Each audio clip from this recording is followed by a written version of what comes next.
Olá, pessoal do nono ano, tudo bem com vocês? Estou aqui de volta, professor Armando Pérez, para mais uma aula de Geografia. Junto comigo está aqui a Vitória, fazendo a tradução para as libras, a interpretação da nossa aula, tornando-a bem mais acessível. Então, minha gente, sem mais delongas, o tema da aula de hoje é globalização e cultura. Então, para quem está acompanhando nossas aulas desde o começo, sabe que a globalização já foi um tema que a gente abordou de forma geral. Então, volta lá nas aulas do início e assiste às aulas que são a base conceitual, beleza? Aqui a gente vai dar um aprofundamento de um aspecto cultural da globalização, ok? Então, vê só, começando aqui, nós temos uma citação, né? A citação de um estudioso chamado Claude Lévi-Strauss, tá? Então diz o seguinte: a diversidade das culturas humanas está atrás de nós, à nossa volta e à nossa frente.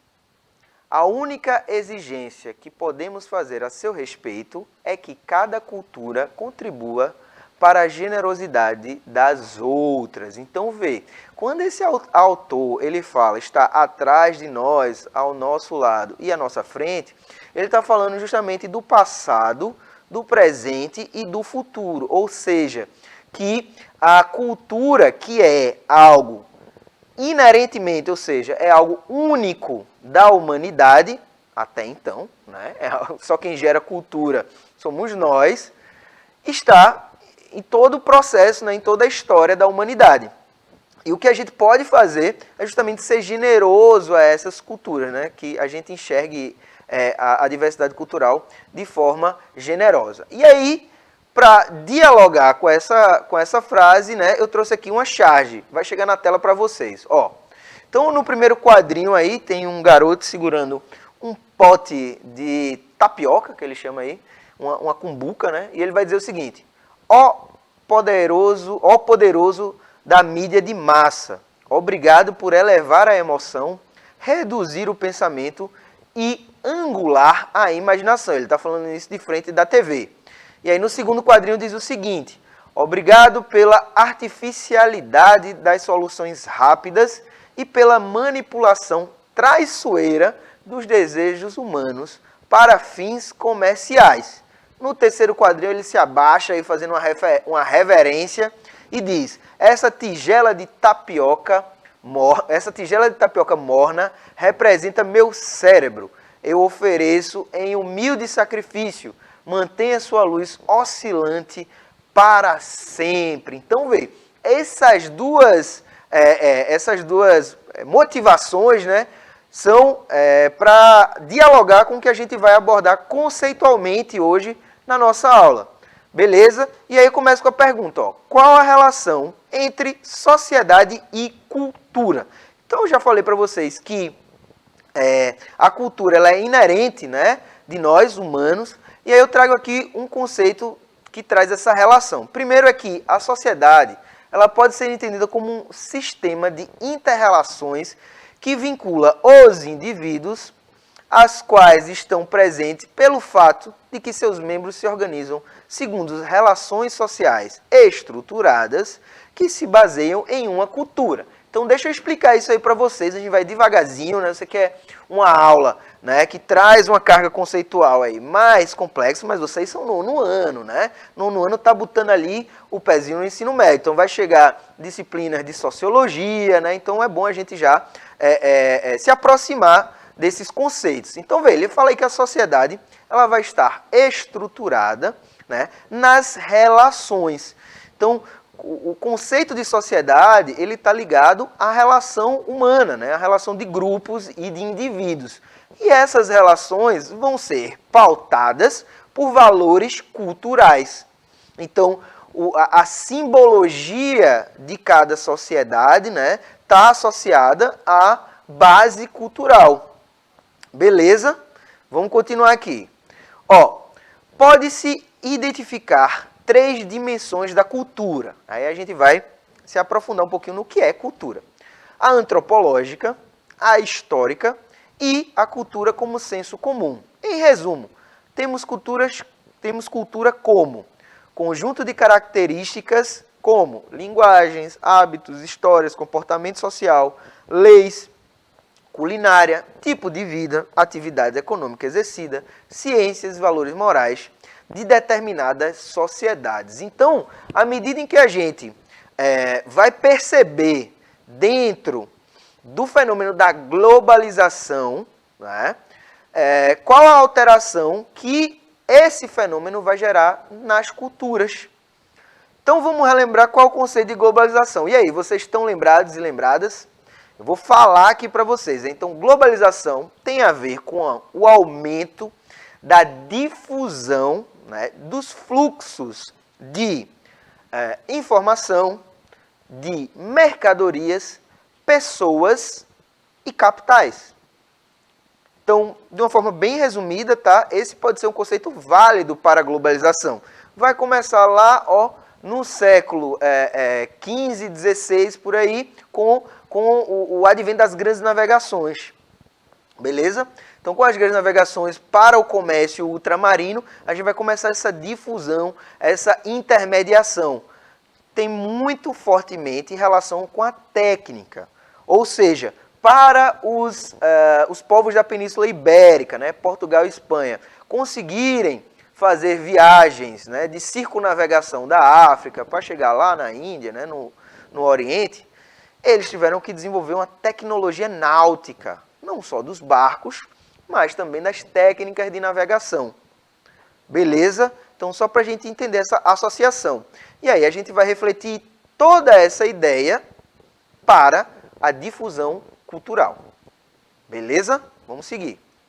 E aí agora essa pergunta, né? Já preparei vocês para ela. Como a globalização influencia a cultura? E aí, vê só, a gente tem aqui, ó. A nova interdependência eletrônica recria o mundo em uma imagem de aldeia global. Ó, esse pensamento aí, vejam que eu já trouxe várias citações para vocês, né? É de um cara chamado Marshall McLuhan. Marshall McLuhan. Esse cara, ele é um estudioso da imprensa. E ele escreveu isso aí, né, na metade do século XX, quando esse processo de globalização estava ainda, não era nem perceptível. Então, o que é que vai acontecer? O Marshall, ele vai lá e diz, ó, a partir dos meus estudos sobre a imprensa e sobre a difusão de informações, né, o aumento desse fluxo de informação vai fazer com que a gente viva numa imagem de aldeia global. E por que aldeia global, professor? Porque imagina que numa aldeia, né, e aí a gente pode trazer nossa referência, né, dos povos tradicionais daqui do Brasil, numa aldeia a gente tem ali uma sociedade que se conhece, né, uma população que é aparentada, né, que tem proximidade, que tem laços muito fortes. Então, a referência que está sendo feita aí é que, na medida em que a difusão de informações aumenta, a gente vai ter aí uma interligação, então saber de tudo que acontece. Por isso que eu coloquei até essa imagem aí atrás, né, desses raiozinhos aí, né, atrás da frase. Nós temos aí um planeta Terra, né, e tem aí esses raiozinhos que justamente é informação, né, indo e vindo. Imagina quanto de informação está sendo mandada agora entre os continentes, entre as cidades, entre os países, até aí dentro da sala de aula de vocês, está chegando também através da rede de internet, de computadores ou da televisão, a nossa aula. Então isso aí já prova o que a gente está falando aqui, beleza? Vamos continuar. Ó. E aí vamos pensar aqui algumas consequências do processo de globalização sobre a cultura. Então, o que eu já acabei de falar para vocês, a aldeia global, e aí eu vou explicar a influência dos grandes centros, os nacionalismos, a tecnosfera e a exclusão digital, o hibridismo cultural e a indústria cultural. Então, observa, como eu estava falando de aldeia global, a gente tem na globalização sempre uma reflexão dialética, ou seja, dual. Então, o que é que vai acontecer? À medida em que a gente tem um aumento da informação, aumento do fluxo de informação, a gente vai ter também, né, o controle dessa informação. Então, o que é que ele está querendo dizer aí, o que é que a gente está querendo dizer quando a gente diz influência dos grandes centros? É que, né, se a gente pega alguns jornais, né, e eu falo telejornais, que passam na TV aberta, e esses telejornais, eles conseguem dar conta eles têm que fazer uma seleção do que é importante ser falado ali naquela edição, percebe? Então, importante para quem? Né? A sociedade ela é muito diversa, ela tem diversos interesses. E aí, essa seleção de notícias, essa seleção de reportes, né, que vai ser levado para as pessoas naquele dia, naquela noite, né, eles interessam a quem? Eles favorecem a que classes? Então, quando a gente fala em influência dos grandes centros, a gente está falando tanto grandes centros nacionais, quanto também grandes centros mundiais. Né? Com as redes sociais, a gente tem também aí uma ampliação dessa aldeia global, né? De que as informações, elas agora, antes elas eram, existe uma triagem das informações, né, por esses grandes conglomerados de mídia, e agora, né, essa informação ela está aí na palma da nossa mão, através de aplicativos de mensagem, percebe? Então, por isso que a gente tem que ficar muito ligado nessa questão das fake news, né, de checar os fatos. Isso é muito importante e é justamente uma reflexão sobre a globalização e a cultura. Beleza? Porque muda o comportamento das pessoas. Então, para falar para vocês de hibridismo cultural. Bom, não existe nenhuma cultura que seja, digamos assim, pura. Né? Então, toda cultura, toda geração de cultura, ela é feita da diferença, né? Da comparação, da visão entre duas, da percepção de duas visões, né? Sobre tudo, né? Desde de símbolos, né? Até a visão sobre os elementos da natureza e por aí vai. Né? Sobre idiomas e por aí vai. Então, o que é que acontece? O hibridismo cultural ele vai ser, digamos assim, acelerado com os fluxos que a globalização vai permitir. Ó. Toda cultura possui influência de outras culturas em algum nível. Por exemplo, né, o português brasileiro veio do português de Portugal, mas a cultura diferenciou essas línguas com o passar do tempo. Então, no nosso idioma aqui do Brasil, né, que ainda se chama português, tá? A gente tem muita influência dos povos indígenas, a gente tem muita influência dos povos de origem africana, né, dos diferentes países da África. Então, esses diferentes países têm diferentes níveis de influência. Quando a gente fala, teve influência dos africanos, então parece que é uma coisa só, e não é. Né? Dentro da própria África tem uma infinidade de etnias e de culturas. Então, tudo isso veio para nós. Outro exemplo aqui, ó, um exemplo muito comum para vocês agora, chegando aí, né, esse apetitoso prato aí de comida japonesa, o famoso sushi, né, de forma geral, tem vários tipos aí, mas que aqui a gente consome ele com aquele cream cheese, né? Então, com aquele cream cheese. Isso aí é um hibridismo cultural. Por quê? Porque você pega uma receita original daquela cultura e você adiciona elementos de outros lugares. Então, essas fusões que são feitas, né, representam muito bem o que é esse hibridismo cultural e como a globalização favorece isso, né? Porque vai favorecer, né, sei lá, a difusão de receitas, a difusão de ingredientes, né, permitindo que a gente possa entrar em contato com isso e colocar a visão daquele lugar, beleza? Outra coisa, indústria cultural, essa é bem importante e tem relação com aquela charge que a gente viu do Calvin. Né? Então, dois filósofos, um chamado Theodor Adorno e o outro Max Horkheimer, né? Eles estudaram aí em Frankfurt, na Alemanha, na famosa escola de Frankfurt, e eles começaram a estudar justamente o papel, né, da cultura para o controle, né, das informações e, consequentemente, o controle da população. E eles vão chamar isso de indústria cultural. Tá? Então, essa indústria cultural ela vai ter interesses, né, ela vai produzir, vai ficar redundante, mas produzir produtos culturais, tá? Justamente pelo fim de serem produtos. Então, por isso que tem esse nome indústria cultural.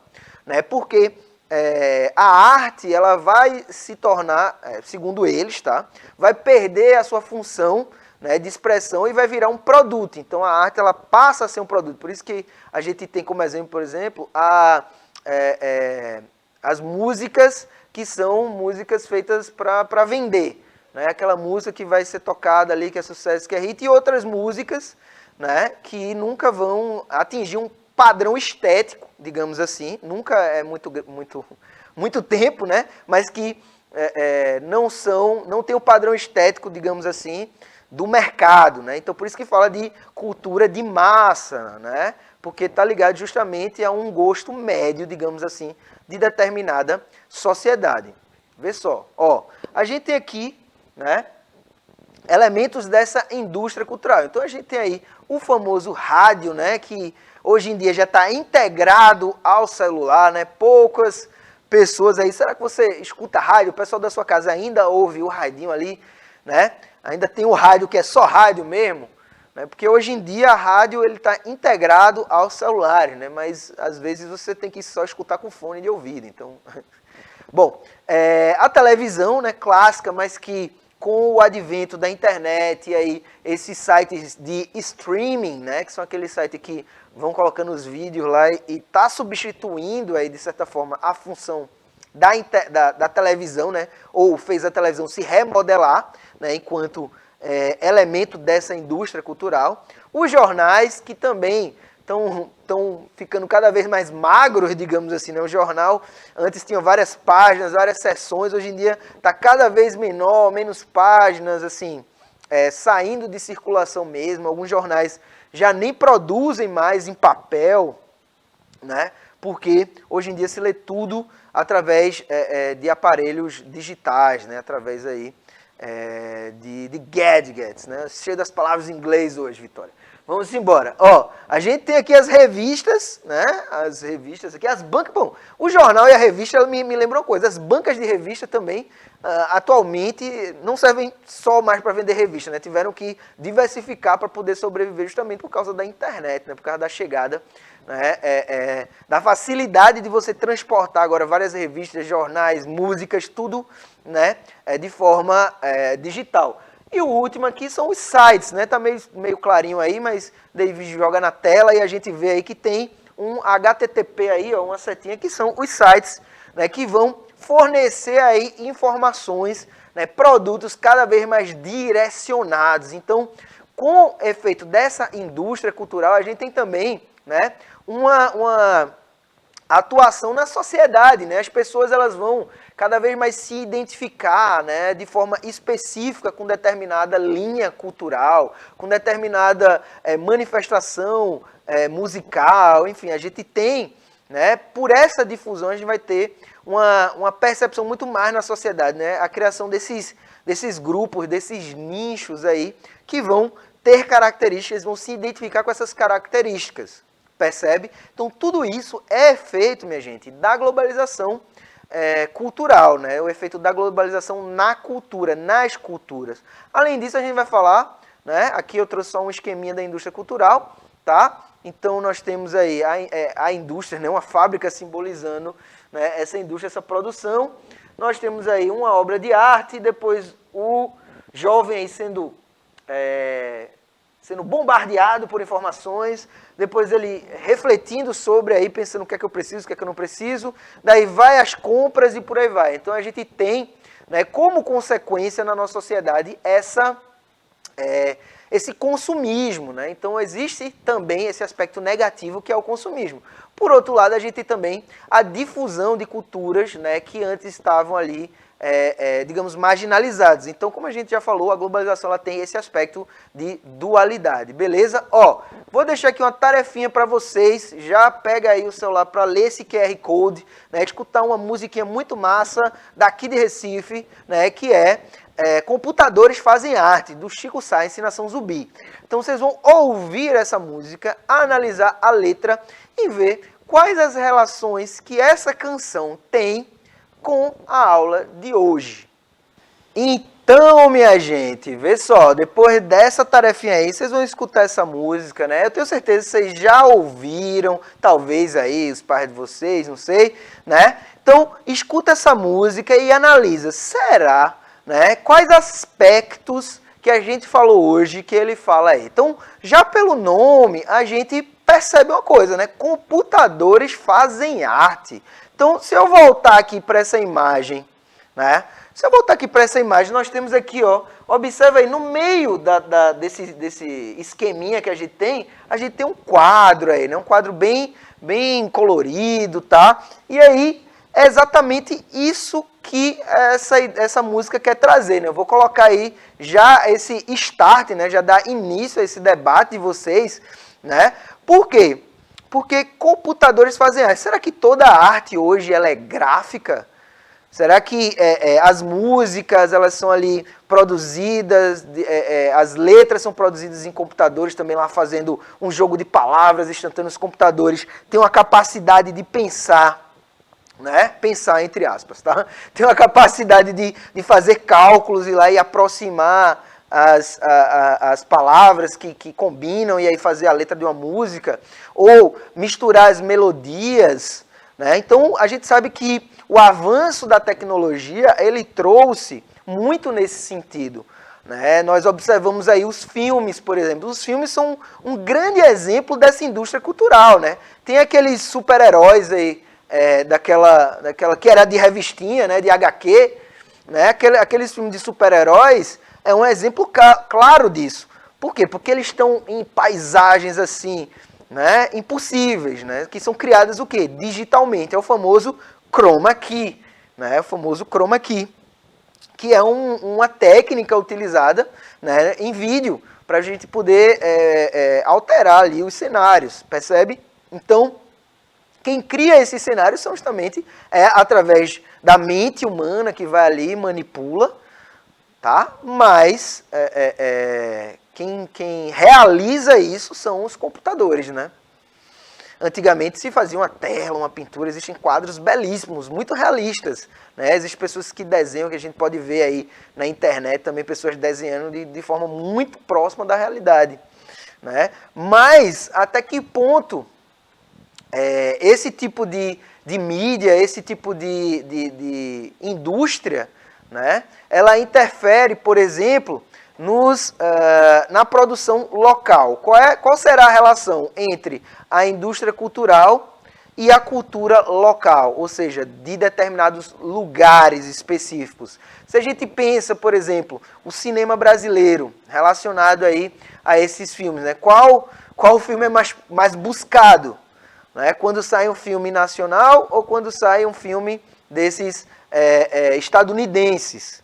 Tá? Por que, então, esses filmes são mais buscados? Por que esses filmes são mais esperados pela população? Porque existe toda uma preparação midiática para isso. Então, essa preparação midiática é o que a gente trouxe lá atrás. Vamos voltar aqui para a charge, para a gente, né, fazer essa visão dialética, do fim para o começo, do começo e para o fim, né, que nem a música diz. Vamos embora. Olha aqui para a charge e aí a gente vai rever essa charge a partir do que eu falei, né? Como a gente viu o primeiro quadrinho, ele fala aí, obrigado por elevar o pensamento, elevar a emoção, reduzir o pensamento e angular a imaginação. Obrigado pela artificialidade das soluções rápidas e pela manipulação traiçoeira dos desejos humanos para fins comerciais. Então é exatamente nesse ponto aí que a gente está falando da indústria cultural. Por quê? Porque pega os desejos das pessoas, né? As propagandas são sempre propagandas que são muito atrativas, né? O objetivo da propaganda é atrair as pessoas para determinado produto, né? Esse é o fim da propaganda.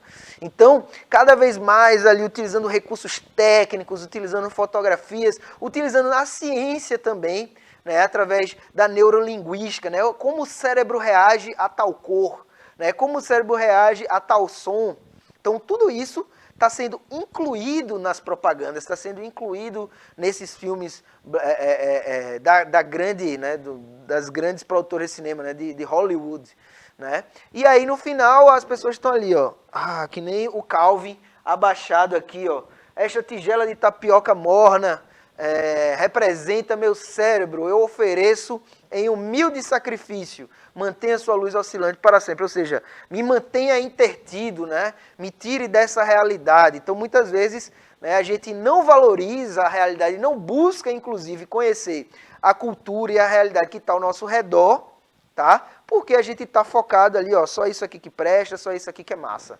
Mas, como a gente vive em Recife, né, e nossa cidade, nosso estado, ele é um celeiro cultural, né, é um lugar que, enfim, a gente inunda o mundo inteiro com a nossa cultura, por isso que eu trouxe a música do Chico Science, né? Por quê? Porque tem toda a relação com isso. O Chico Science, ele vai debater bastante, deixa eu chegar aqui, o famoso Chico Ciência, né? Ele vai debater bastante sobre os efeitos da globalização na cultura. Então ele vai trazer ali, vai colocar a guitarra junto com os tambores do maracatu, que é o moderno, né, o elétrico, e o acústico, né, o tradicional, o que veio aí da herança cultural africana. Ele vai colocar isso junto, vai mesclar aí com maracatu, com coco, né, vai botar rap, que é bem parecido com embolada, né? E essa música, ela vai ajudar a gente a refletir sobre esses efeitos. Tá? Então, computadores fazem artes e artistas fazem dinheiro. Beleza, minha gente? Então, espero que vocês tenham um debate bem massa aí. Eu agradeço a Vitória que está aqui comigo, né? Agradeço o pessoal da técnica aí. Me despeço aqui. Até o futuro. Tchau, tchau.